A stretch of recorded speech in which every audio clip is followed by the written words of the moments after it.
So let's proceed to problem 5. The question is, what amount should be reported as gain on the retirement of bonds for 2016? Okay, so if problem 4 is all about loss and retirement, then problem 5 is either gain or loss. So let's see what this problem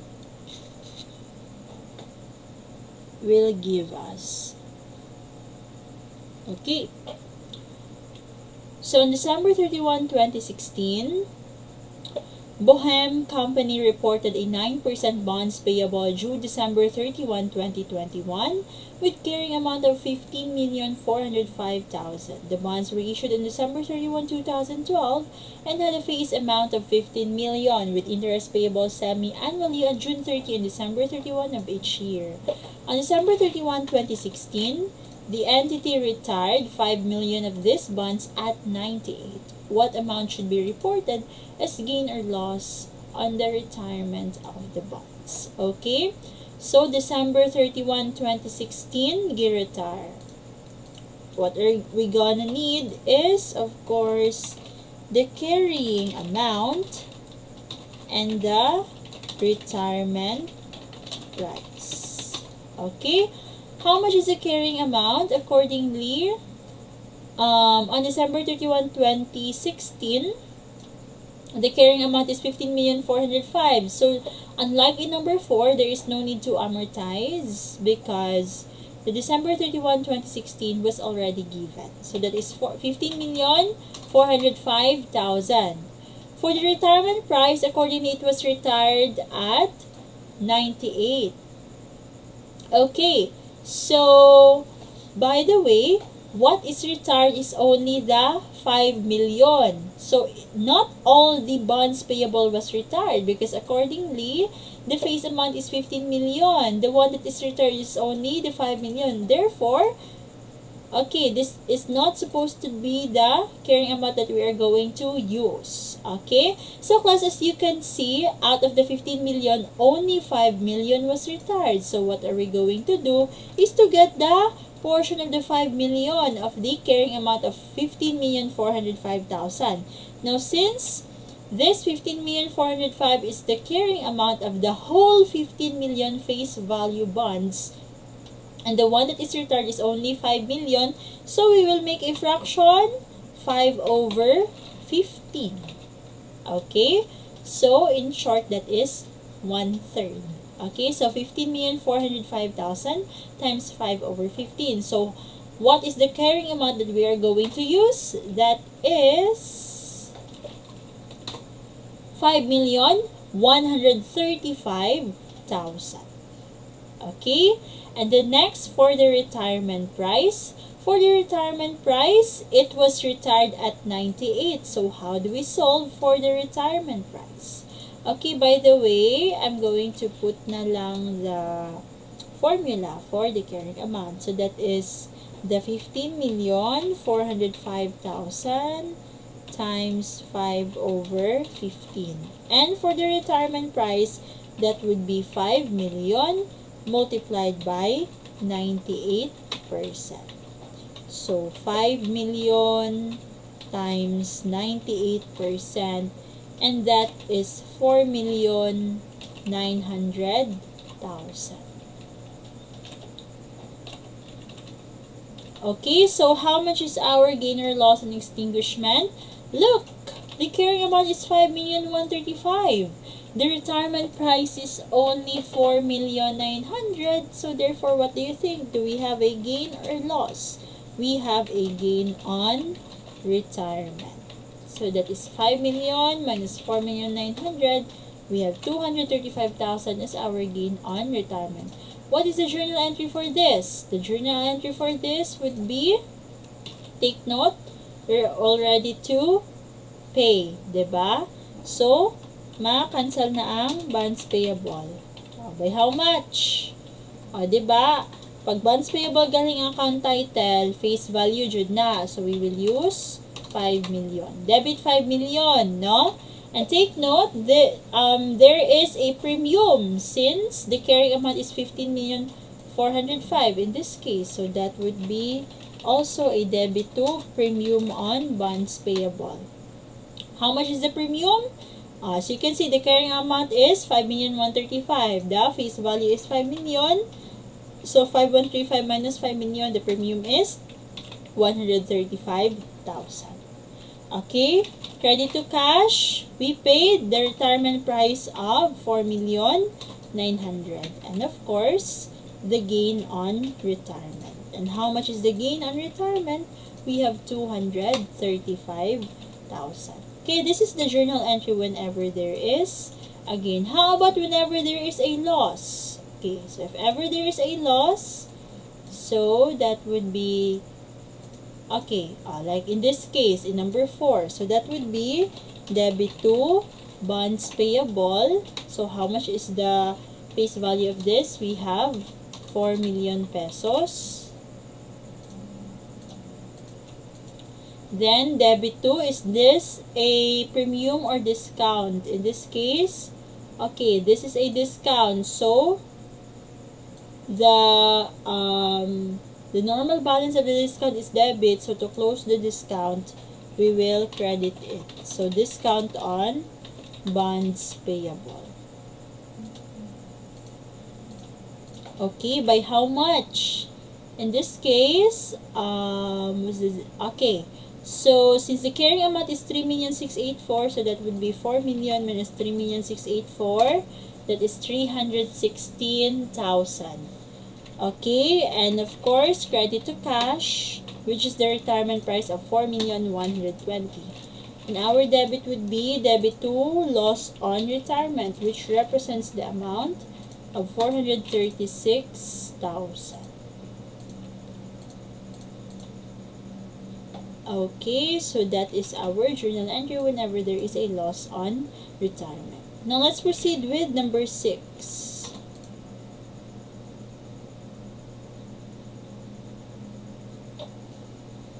Okay, so number 6, what is the carrying amount of bonds payable on December 31, 2016? On January 1, 2016, Luyang Company issued 3-year bonds with face value of 5 million at 98. Additionally, the entity paid bond issue cost of 140,000. Take note that the bond issue cost is deducted in the bonds payable. So, meaning if ever there is a discount, it will be lumped with the discount. And whenever there is premium, it will be netted against the premium. The nominal rate is 10% and the effective rate is 12%. Okay? The interest is payable annually on December 31. The entity used the effective interest method in amortizing the bond discount and issue cost. What is the carrying amount on December 31, 2016? So what are we going to do is simply to make our table. Okay? So, class, if ever gusto mo delete table, if ever gusto mo ito na i-label, okay lang siya. It is applicable in a case where ang date of the bonds is dool ra sa date sa gipangutana. In this case, January 1, 2016 ang date sa bonds, ang gipangutana is December 31, 2016. So, okay lang nga bahala, dili lang mo mag-table. Kato lang ka ng label dayon amount, no? Pero kung layo na gani, let's say, January 1, 2016 ang date of issue, no? Or date sa bonds, then ang gipangutana kay 2020, so that is 4 years. So, impractical kaayo tong label with amount, no? Mas maayo kung table. Okay? So, para mas dali ka mahuman. Alright? So, I'll be copying the table. Okay, so this is the date, interest paid, interest expense, amortization, and carrying amount. Okay, now, that is January 1, 2016. How much is the interest paid? Wala pa. How much is the interest expense? Wala pa. Amortization? Wala pa. How much is the carrying amount? So, since it was issued at 98 and there is a bond issue cost, so yung ani ang carrying amount plus. Okay, at the beginning, mo yung issue price. Diba, natay face value of 5 million. Okay, and then at 98 man, so there is a discount on bonds payable. By how much? 98 minus 100, that is 2%. So, 5 million times 2%. Or actually, you can simply, kuan na lang, kanang if you like, you may just put issue price equals 5 million times 98%. Oh, so 5 million times 98%, so that is 4,900,000 na diretso. Okay, so it's up to you what is more convenient to you. Okay, so usually, if gusto ka gamay na lang ang slatonon sa kuan, solution, so better use this na lang, no? Issue price. Okay, but also the good thing about this is that kanang kung ang pangutana, let's say na ay discount on bonds payable ang pangutana, so mas dali ni mo siya ma-determine kung mga siyang gisulat jud, no? Kay naa na siya, available na siya daan compared to this one.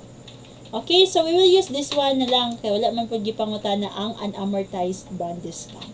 So we have issue price of 4,900,000. Of course, you have to deduct the bond issue cost, and accordingly, the entity paid 140,000.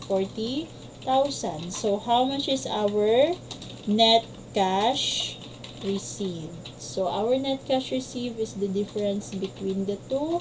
So that would be 4,900,000 minus 140,000, and that is 4,760,000. Okay, 4,670,000. Now, on December 31, 2016, how much is the interest paid? That would be face value multiplied by the nominal rate. Our face value is 5 million. How much is our nominal rate? That is 10%. Okay, so it is to be paid annually. So, na, no? 10%. For the interest expense, it will be based on our carrying amount. That is 4,760,000 multiplied by the effective rate of 12%. So that is 571,200. For our amortization, that is the difference between the two. So we have 71,200. And for the carrying amount, so that would be 4,760,000. Since this is a discount, so we will add it. Okay? 4,831,200. Question, what is the carrying amount of the bonds payable on December 31, 2016? That is 4,831,200. That is letter B. Okay? That is letter B. So that would be number 6. Let's proceed then to number 7. Okay, question. Masbate Company on December 31, 2016. What is the carrying amount of the bonds payable? On January 1, 2016, Masbate Company issued 5-year bonds with face value of 5 million at 110. The entity paid bond issue cost of 80,000 on the same date. The stated interest is 8%. It is the bond is to yield 6%. The entity used the effective interest method. So this is just the same with number 6. But the difference is just that in number 6, it was issued at 98, and in number 7, it was issued at 110. Then that only means that in number 6, it was issued at discount, while in number 7, it was issued at premium. Okay? So, I'm going to copy again the table.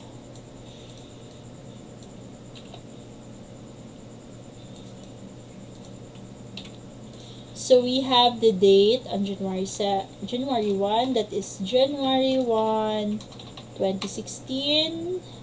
And then what is asked in the problem is December 31, 2016. Okay, so at first there is no interest, no expense, no amortization, but the carrying amount is how much? So you may answer through this. We have issue price, that is 5 million times 110%.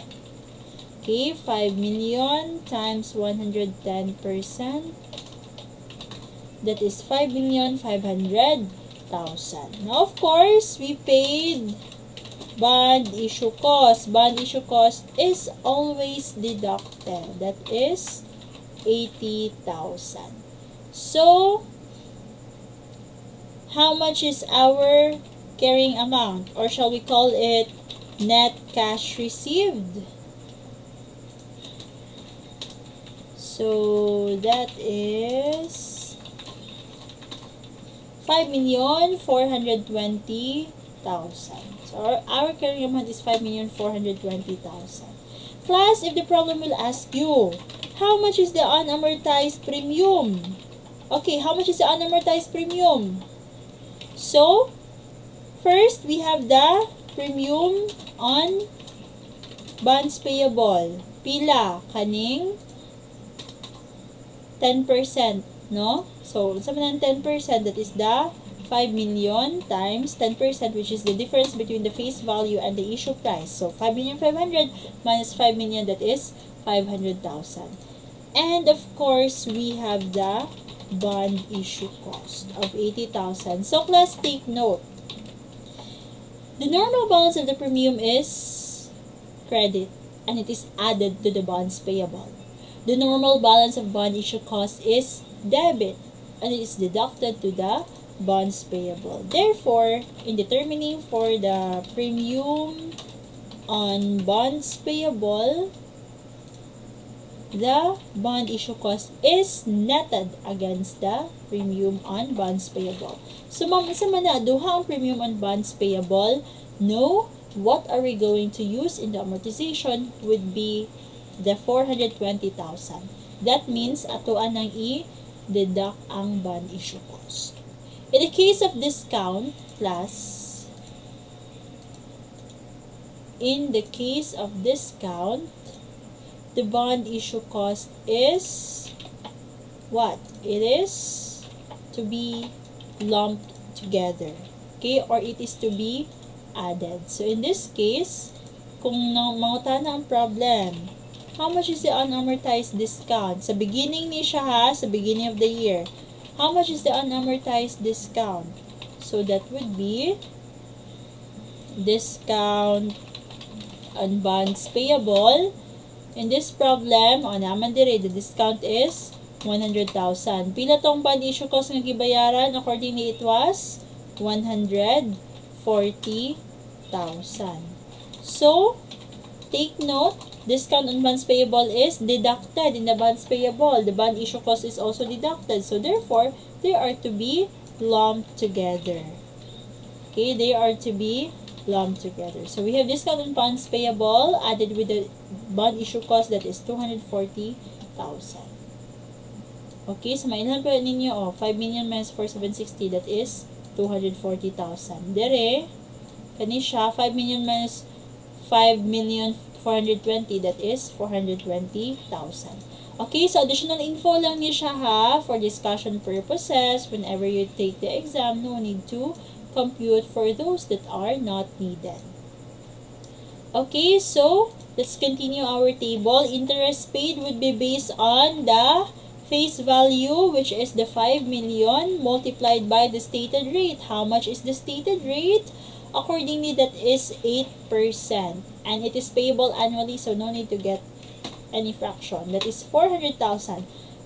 For the interest expense, it will be based on our carrying amount of 5,420,000 multiplied by our interest, our effective interest of 6%. That is 325,200. So, how much is our amortization? That would be 74,800. Class, take note, this is a premium. The effect of the amortization of premium in the carrying amount is to reduce it. So, our carrying amount, therefore, is now 5,345,200, and that is letter C. Okay? That is letter C. Now, let's proceed to number 8. Okay. Number 8. Alright. On December 31, 2016, what is the carrying amount of the bonds payable? On January 1, 2016, Dome Company issued 4 million 8% serial bonds to be paid in the amount of 800,000 each year. Interest is payable annually on December 31. The bonds were issued to yield 10% a year. The entity amortized the bond discount by the interest method. The bond proceeds totaled 3,085,600 on the present value on January 1, 2016 of 5 annual payments. On December 31, what is the carrying amount of the bonds payable? So class, this is a problem of serial bonds. So I don't think I'm going to give something like this in the exam because this is a complicated type and I have not discussed this to you further, no? Wala kayo po siya na dig deep, no? But for purposes of you to still know about the serial bonds computation, I'm still going to discuss it in this video. But during the exam, I'll not be including any serial bonds. Ma'am, unsa man ang serial bonds? It is a bond that is to be paid by installments. The usual problems that we encountered during our discussions was all about term bonds lang or with a lump sum na payment. Kani siya, serial bond, series of payments. So, more like mas difficult siya ang iyahang computation. But when you get used to it, then it will not be hard for you to solve it. Okay? So, I'm going to read again the problem because I forgot about the problem. On December 31, 2016, what is the carrying amount of the bonds payable? On January 1, 2016, Dome Company issued 4 million 8% serial bonds to be paid in the amount of 800,000 each year. Interest is payable annually on December 31. Okay, the bonds were issued to yield 10% a year. The entity amortized the bond discount by the interest method. Okay, the proceeds were 3,805,600 based on the present value on January 1, 2016 of 5 annual payments. Okay, so more or less same procedures lang. Okay. The table is the same. Ayan lang. So, we have date, interest paid, interest expense, amortization, and carrying amount. So, let's compute for the December 31, 2016 carrying amount. So, let's start with January 1, 2016. No interest paid, no interest expense, no amortization. Now, the carrying amount which is given in the problem is 3,805,600. Now, on December 31, 2016, there is now an interest paid. And how much is our interest paid? That would be based on our face value. Pila ka atong face value? We have 4 million. So, 4 million multiplied by 8%. Ma'am, how did you know nga ang 8% ang ato ang stated interest? Again, kung taparan kayo na siya word nga bonds, then mo na siya itong stated rate. Ma'am, dili man lagi ni bonds. Okay? Tungod rin na kay de-emphasize ang serial bonds. Pero man ni siya. Okay? This is treated as one serial bond. So, 8% serial bond. So, it is the one, 8% is the one stated in our bond certificate. Okay? So, our interest paid is 320,000. How much is the interest expense? The same, 3,805,600 times, where is it? 10%. Okay, so we have 385,60. Amortization is 320. So we have 60,560. Is this a premium, a discount? This is a discount. So how much is the carrying amount at the end of 2016? Class, kung term bonds pa ni siya, what we usually do is 3,085,000 and then madungagan, no? So, plus 60,560. So, ato makuha is 3,866,160. But take note that this problem is a serial bond. So, kanang every year nagabayad na ta sa principal amount. Now, since this carrying amount naman ni principal amount, nasunod man diri ang katong mga 800 nga payments. So, kuhaan pa na to siya sa 800 nga payments. Kaya at the end of the year, magbayad man ta og 800.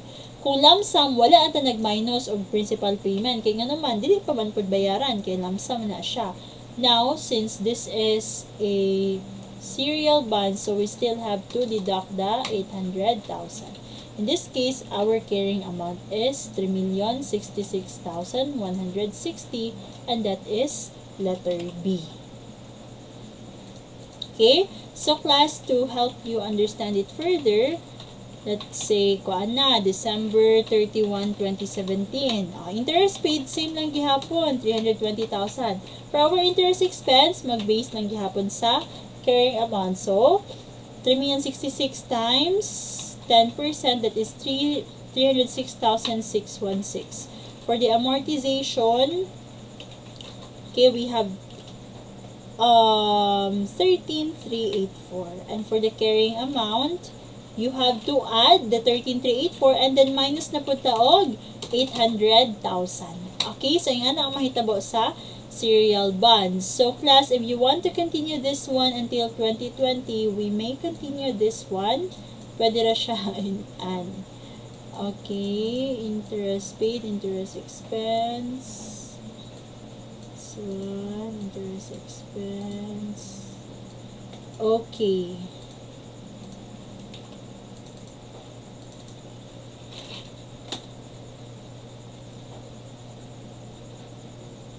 Are we getting it right?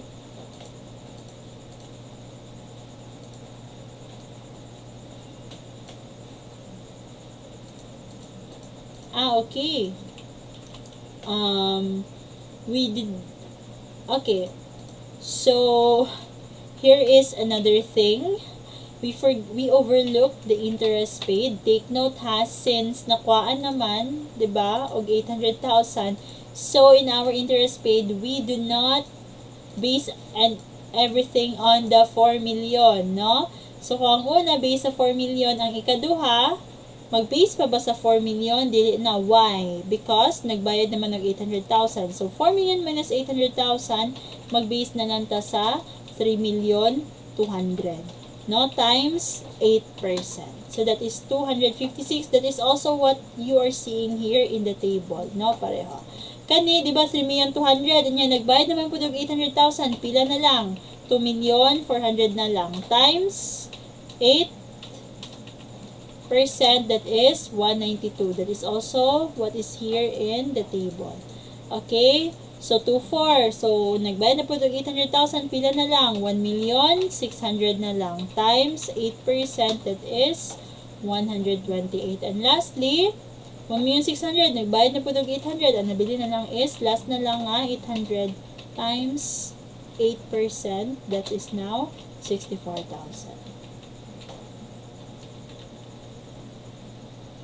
Okay, so I'll just have to fix this.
Okay.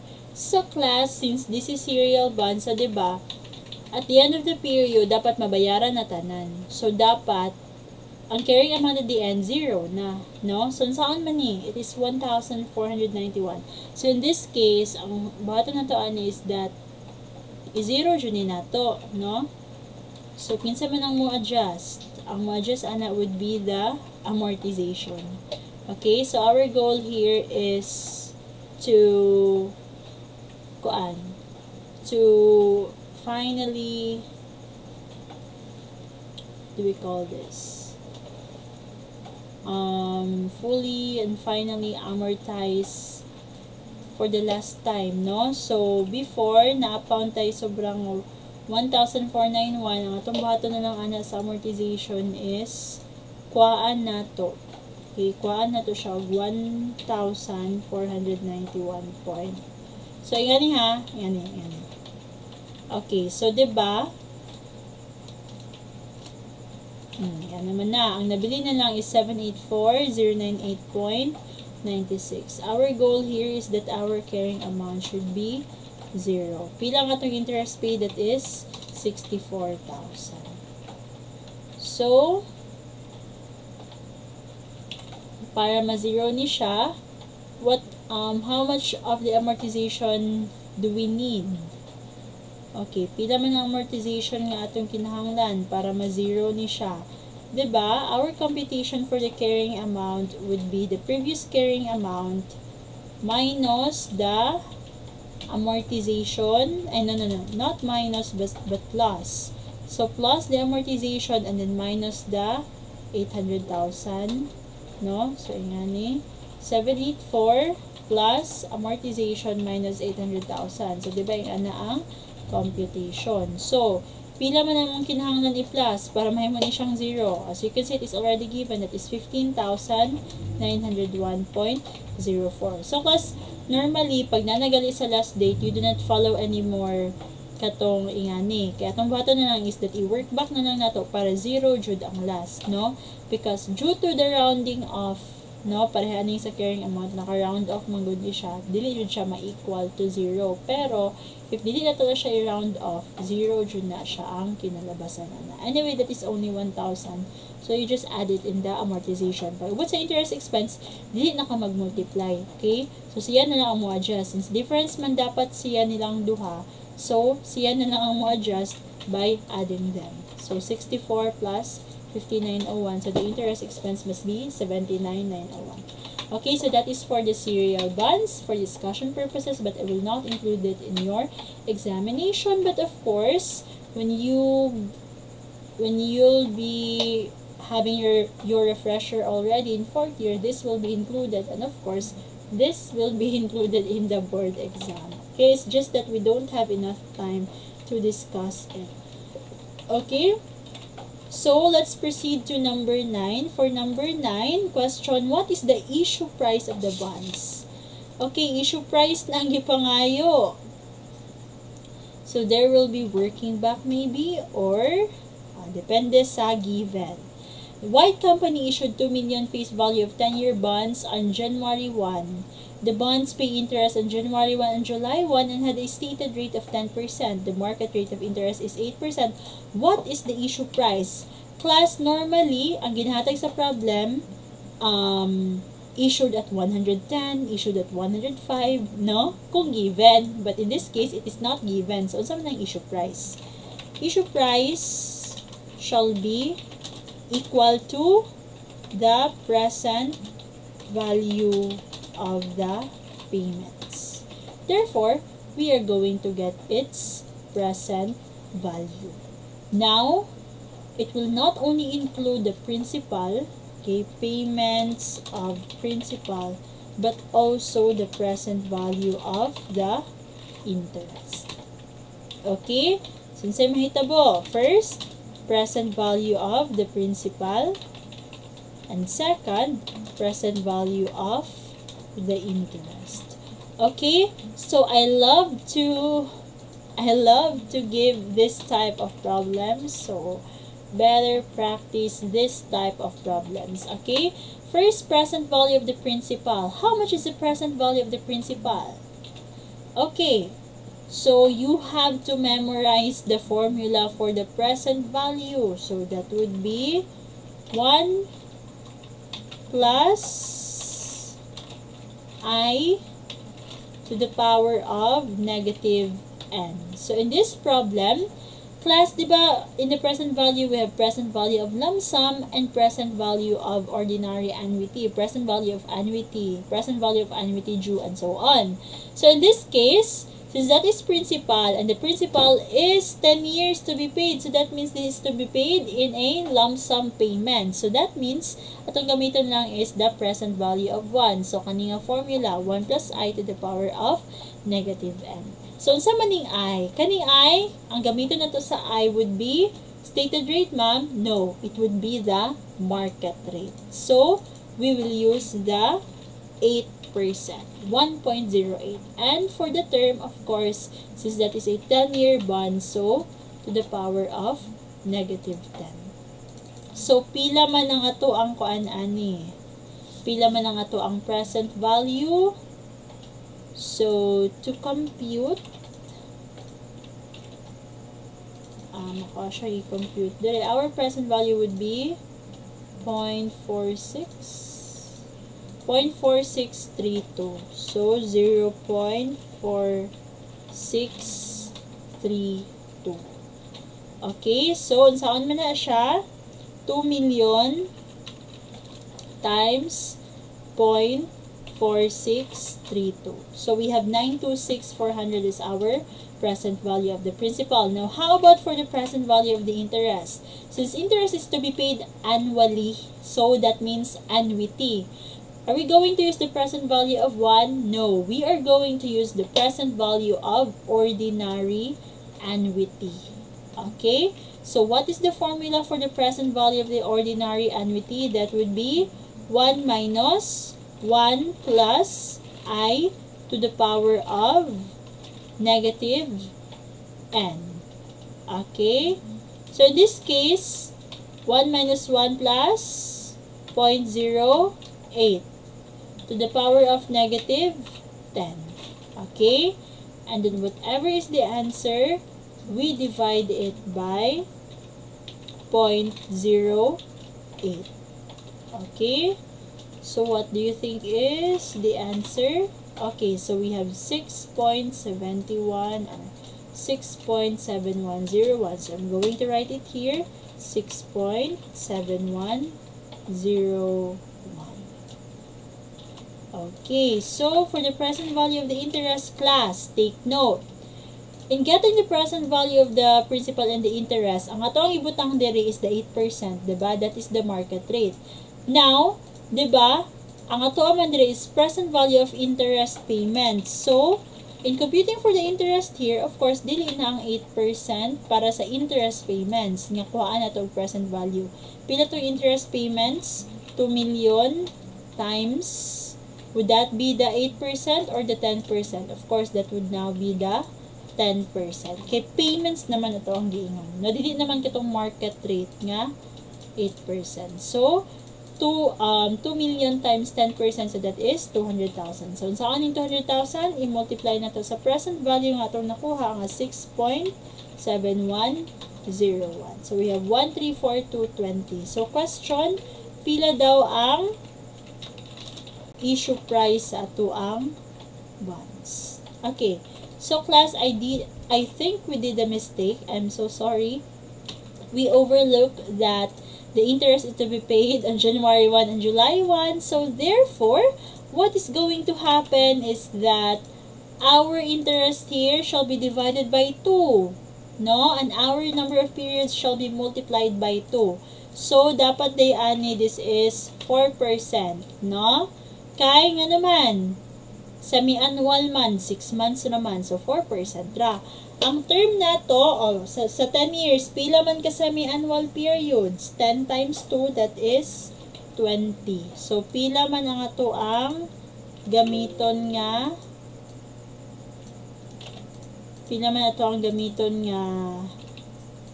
present value factor. So, that would be, okay, that would be 0.5 4564 dapat. 4564. So, akong i-change dali, 4564. Okay? So, kanipod, ito po nang i-change class. So, 1.04, 20, and then 04. Pila kaha. So, we have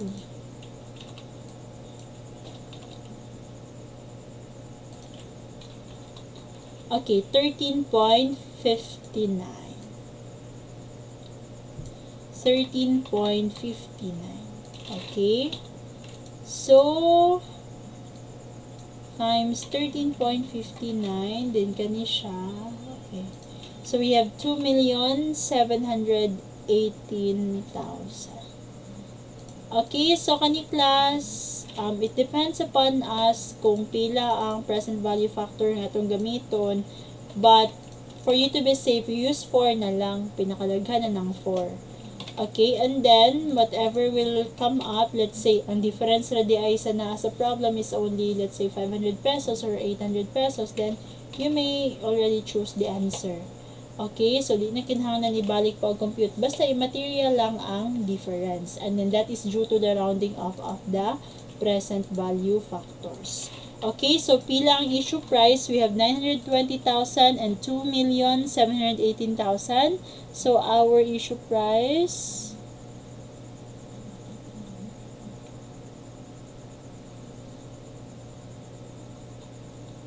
okay, I'm sorry. There's still na-miss na to. For our interest, dili na 10% but 5%. I'm so sorry ha. That is 2 million times 5%.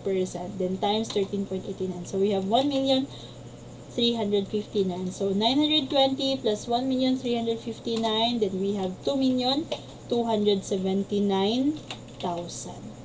Okay, so that is letter D. Okay, so I know you may find this hard. I'll still be giving this one in the exam, but since wala kayo siya ingon na kuan no, kanang kayo tag discussion regarding this one, so as to the number of items nga na mga ingani dili siguro kayo daghan, but this will be included in the exam. Okay, so number 10, last number questions. Uy, daghan man day ni. What is the carrying amount of the bonds payable, interest expense, gain or loss from the change in fair value, and the carrying amount of the bonds payable? So class, this is the case of the fair value option. What is a fair value option? As I have discussed to you before, no, sa katong concept pata sa bonds payable, there are two options in which we are gonna subsequently measure our bonds payable. First is the amortized cost, and second is at fair value. Ang atong gina-example is at amortized cost, so that means na ay mga amortization nga nahitabo, right? Now, in the case of fair value option, you don't need to amortize. What are we going to do is to simply determine how much is the fair value. And if ever we have already determined that fair value, then you simply revalue your bonds payable. Okay? So, in this problem, the questions are, what is the carrying amount of the bonds payable on January 1, 2016? What is the interest expense for 2016? What is the gain or loss from change in fair value of the bonds for 2016? And what is the carrying amount of the bonds payable on December 31, 2016? So class, these problems are, kuano kayo ni siya, rare kayo ni siya nga magawas, no? This is not really kanang given emphasis jud. So, what is really given emphasis is katulad sa amortized cost method. Kaya daghan mo gud siya mga kanang concepts or computations, ana. But still, this is part of the topic. So, we're going to discuss this one. And also, when you reach review, no? When you review na soon for the CPA board, this will also be discussed, and as I have remembered, nigawas ka po niya sa among exam during the pre-board exams. No, not the board exams, but the pre-board exams. Okay, so here is the problem. On January 1, 2016, Ezekiel Company received 1,077,200 for 1 million face value amount, 12% bonds. The bonds were sold to yield 10%. Interest is payable semi-annually every January 1 and July 1. The entity has selected the fair value option for measuring the financial liability. So class, kung mayon gali that it has elected the fair value option, then that means you're going to record it at fair value. On December 31, 2016, the fair value of the bonds is determined to be 1,064,600 due to market and interest factors. So, at the beginning, ang fair value or issue price was 1,077,200, no? While at December 31, 2016, the fair value now is 1,064,600. First question, what is the carrying amount of the bonds payable on January 1, 2016? So, on January 1, 2016, pila man ito ang i-record in that case. So, in that case, since we have already the issue price of 1,077,200, so pareho gudi katong miagi ay sa katong previous na to ang akuan, diba? Amortized cost method, that is 1,077,200. But class, take note of this. If fair value option gali, no? The bond issue cost. Okay, if ever under the fair value option, the bond issue cost are expense immediately. So that means dili na nimo siya i-minus sa if ever lang na bond issue cost pero wala man kaninga problem. But when you encounter bond issue cost in the case where the entity has elected the fair value option, then do not deduct the bond issue cost from the carrying amount, because under the fair value option, bond issue costs are to be expensed immediately. Okay? So for the next number, what is the interest expense for 2016? What is the interest expense for 2016? So, how do we compute for interest expense? That is how we'll also compute here in the fair value option. Okay? Interest expense. Ma'am, ingon ka, interest expense is based on effective rate multiplied by the carrying amount. Okay. So, class, in this case, wala na yung ana, no? Kanatang gingang yung effective rate, effective interest method, that is under the amortized cost. Take note, amortized cost using the effective interest method. Under the fair value option, there's no anymore effective rate. Okay? So, therefore, how are you going to compute the interest expense? Okay. Just like what you know before, just like what you knew before, how do we compute for the interest expense? That would be based on the interest that we are going to pay. That is the fair value option. Okay?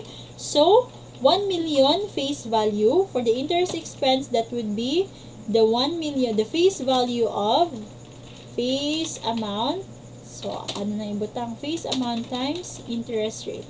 Ma'am, saan ang interest rate? Effective or stated? Take note, pag fair value option lagi, wala na effective rate. So, ang naan na lang jud ana is the stated rate. So, therefore, our interest expense is 1 million multiplied by 12%. Okay, I'm sorry. Given man ay diri ang yield rate, but you do not use that one anymore. Okay? Again, we're not in the effective rate, effective interest method. So, how much is now the interest expense? That would be 1 million times 12%. So, that is 120,000. Okay, that is letter A. Okay, for number 1, that is letter B. Next, for number 3.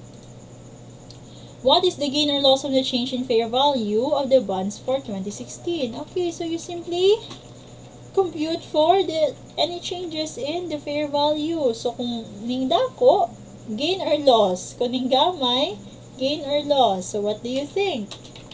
So, first, natay January 1, 2016 nga fair value. Pila ito? The fair value, which is the 177,200.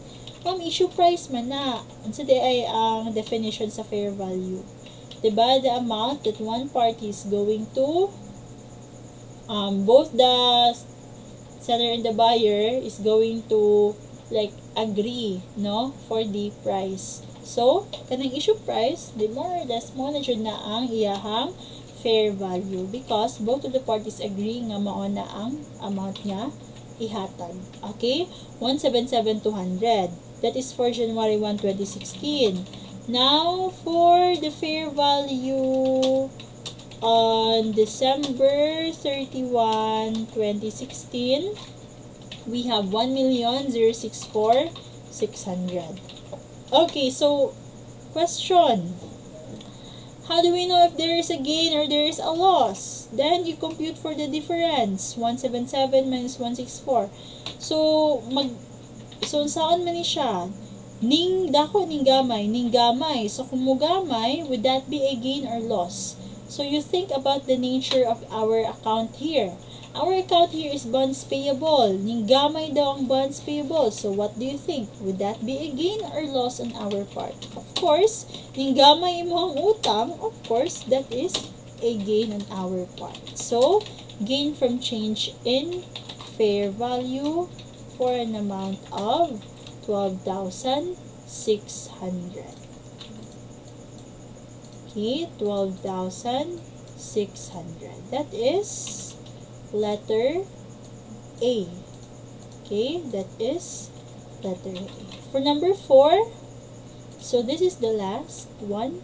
What is the carrying amount of the bonds payable on December 31, 2016? Okay, fair value option man ta. So what do you think? That would be the fair value, which is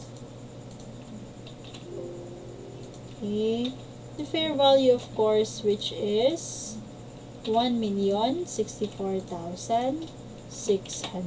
Okay, sayo na kayo, no? So, that's why, isa ra jud ni siya ka page. Or, isa ra ba ni siya ka page? Gamay ra ni siya ka page sa inyong libro. So, that is 1,064,600. That is letter A. Okay? So, you study everything. Kung wala na mo'y time, then ayaw lang kayo mag-focus diri sa serial bonds because it will not be included. The rest are to be included in the examination. Okay, so I thank you everyone for listening to this video. I hope you learned, and please study well for your examination. Thank you and goodbye.